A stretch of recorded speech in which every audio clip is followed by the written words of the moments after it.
Hi, you're looking at someone that should be dead now. In 1982, I was given a death, I was infected with HIV, and HIV would go on and continues to go on and has killed over 40 million people worldwide. It's one of the largest epidemics or one of the deadliest epidemics the world has ever known. But I'm still here, and I'm here for multiple reasons. I didn't do everything right either. I made some mistakes. And in this video, I'm going to tell you how I survived, both what I did right and what I did wrong.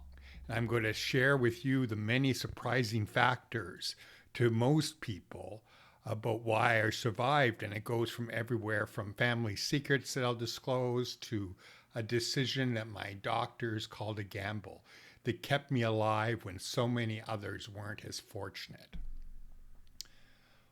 What I learned might change how you think about your health. If you've recently had a terminal diagnosis or you have lots of health issues and you want to be healthier, I think you might change how you think about how you can do that. And I'm going to offer real change. This is going to be very good.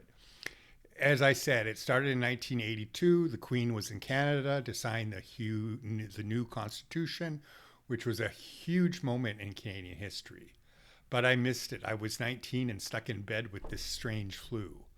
What I didn't know was that this strange flu was my body's first reaction to HIV. Scientists now believe that 1982 was when the first major wave of HIV hit in North America.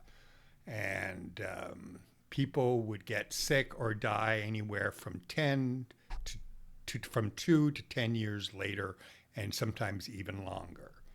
So, and plus, they didn't have a test for HIV. They didn't even know that HIV was killing all of these people in Africa. And we had to completely ignore the epidemic, which started in the 70s in Africa for various reasons. Now, I almost died. By the time I got effective treatment, I was covered in Kaposi sarcoma lesions, which is a kind of cancer. And the lesions are purple and disfiguring and is a visible sign to other people in the know that death was close. Other people with HIV were afraid to even look at me. My immune system, covered by T cells, had completely crashed. And people had lost hope that I would ever survive. And just as soon as I was able to, I got on this new experimental treatment. Experimental treatments which I had refused taken before based on the experiences that other people had with them, and also with the knowledge that they might affect my ability to respond to future treatments. And essentially that's what happened. So when I went on these antivirals, I basically suppressed the immune system, suppressed my HIV completely, which just allowed the immune system to heal itself. And that's one of the big things you must remember. The body wants to heal itself. It's not something that you have to do all on your own. And for me to have gotten to that space too, it required having a lively health style and having the proper access to health care. Plus I was young and 19. I came out really young, being from 19 and 1980, and being openly gay was really rare. And I was young and healthy, and I liked to be physical and do spike and swim and sail. My family wasn't super rich, but we were stable and privileged. My dad was a high-level civil servant, and many people in my family and extended family are also like doctors and lawyers and engineers. And so this gave me a really good start in life, which not everybody has. For the first 6 or 7 years of my life, my mom stayed home with me. And then when I was able to go to school, which was delayed because I was unable to speak. I was a late speaker. Um, she made sure I was well fed and cared for, and I knew I was loved. Um, and I can remember being that. I also was quite aware of my privilege of being Canadian, in that when we first went for speech therapy in Nova Scotia when I was 6 or 5, it was all paid for by the government. My mom was delighted because up until then in Canada, you either had to have private insurance and there were co-pays, or you had to pay outright for everything.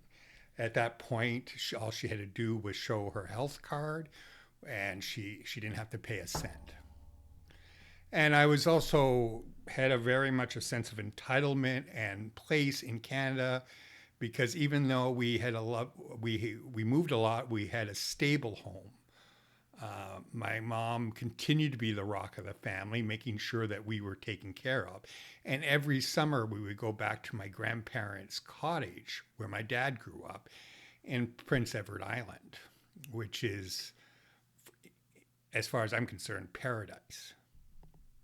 And I can remember my grandmother, who had 4 sons and many, many grandchildren, that she had a concrete stone step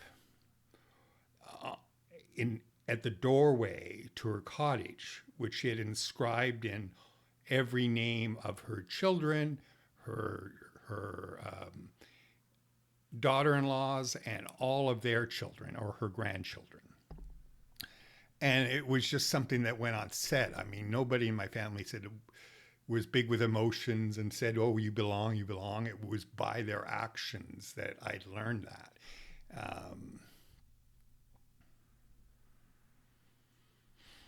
And also, later on, after coming out at 17, I moved to Quebec City to learn French.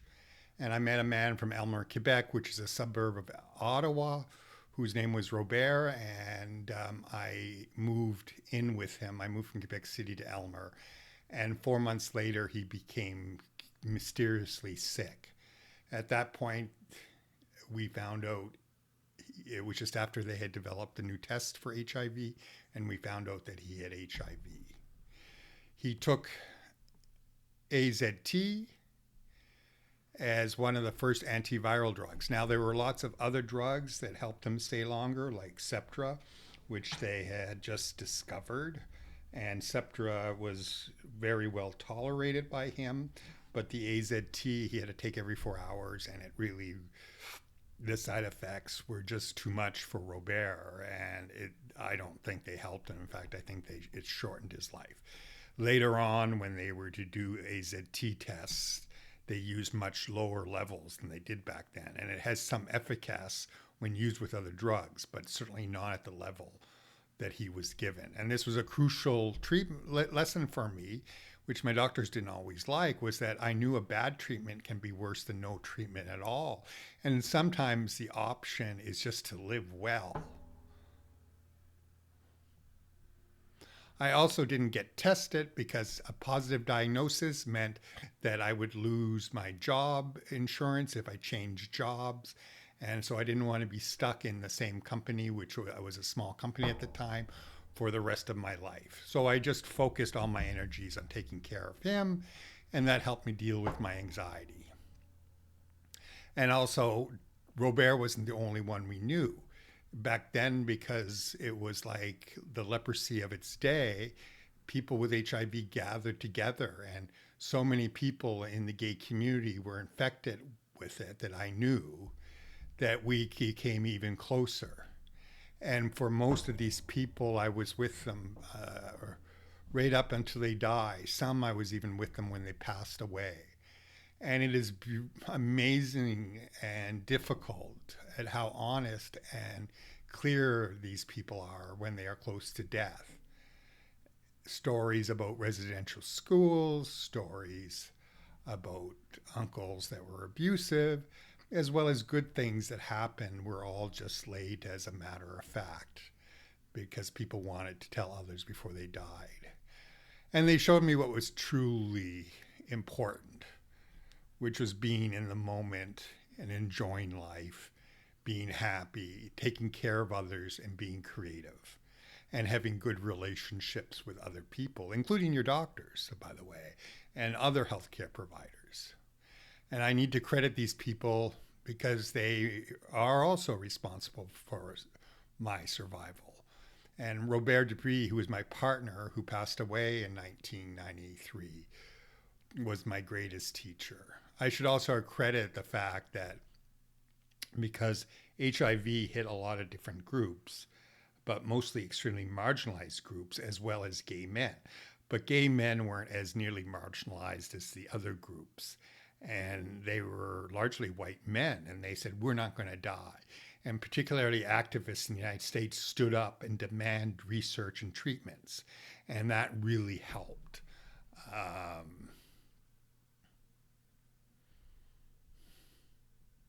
Anyway, one of the decisions I made after Robert died, as I got sicker, they were still, and after I found out I had HIV, was I refused to go on any of the antiretrovirals. I had seen what AZT had done to Robert, and I had also learned from others who had taken AZT and other drugs before. I told my doctor I wouldn't take anything until my T cells were dropped below 200, a number that meant my immune system was in critical condition and could quickly go below 50, where you're at risk of catching things that will kill you, as well as causing you to go blind and other side effects. I had to trust my gut because I knew I couldn't take these experimental drugs. And I also knew from a little bit of study of history into the cure for diabetes and tuberculosis that when a truly effective treatment comes along, everyone knows it. It just happens. And so I didn't think that I knew how much I could lose, and I stayed away from them. When I finally got treatment, we had found out about a year before I got treatment that these combination therapies were available. But I was still, I thought, above 200. And although my doctor had made a calculation mistake, and it was actually 20. And then I got a Kaposi's sarcoma, which was just growing so fast. I later would find out after doing research or asking my doctors that my T cell count 4 months before I started the new treatments was at 20, which is basically non-existent. And however, one of the good things about me not having taken earlier drug treatments was that I didn't develop resistance. For a lot of people, these combinations didn't work if they had developed resistance to one or two different classes of drugs. I didn't. So as soon as I started taking them, it was like a miracle. I could stand in the mirror and see those Kaposi's sarcoma tumors shrink on my face and on my chest and back and everywhere that they were. I didn't have to take any more radiotherapy. I had taken radiation treatment for 5 of the larger tumors, but I wouldn't have to because of how quickly these drugs worked. One of the things I learned or I accepted when I didn't die, well, at first it was really difficult to appreciate anything because the side effects were so bad, really, really bad. But I knew if I could just hang on for a few years, they'd come out with less drugs that had less and less side effects, which is what happened. And after about 2 years, they came out, I got a hold of drugs that provided me very little side effects. And it allowed me to go back to work, and I decided screw everybody's expectation about what I wanted to do and became a laborer for bricklayers. This was remarkable not just for the fact that I was strong enough to do that, but that also that's what I enjoyed, and I didn't need the stress of a regular job. And for me, dealing with people being on the autism spectrum was very stressful. And so it was like a holiday working in labor. And you could go to work till 4 or quarter to 4. And then when you got off, you didn't have to think about your job. And you could just enjoy your life, even if I was tired. Anyway, so, it also made me very healthy. Moving is always healthy. And so it's a mixture of privilege, support from my family, good timing, trusting my own instincts, listening to the stories of other people who were sick, that I'm alive today. And my message to any of you is to know your body and what you can handle better. Doctors are experts in medicine, and it's important you have a good relationship with them, but they're not experts in who you are. And don't let fear make your decisions. You have to, if you have the time to, like I did, sometimes waiting is the most important thing you can do. And also, you need to have a better connection with community. If it wasn't for the strength of the gay community demanding new treatments for HIV, if it wasn't for the fact that we were white and didn't have to deal with racism or colonialism or any of those things, that makes you healthier even to this day. And so but I was also autistic, so I had all of these other barriers. So I know what it's like to overcome barriers, to be dismissed and treated as less than fully human. But you can overcome those barriers, and it's through community. And and after I'd worked in construction for years, my hands became unusable due to damage from some of the HIV drugs, as well as through something similar to carpal tunnel syndrome. So I decided again to do something that would please me, and that was to study philosophy, which I did at St. Paul's for 4 years, which was a joy of my life. I actually thought I was Barbara Streisand in Yentl, but that's another story. Anyway, hopefully this gives you a good idea of who I am.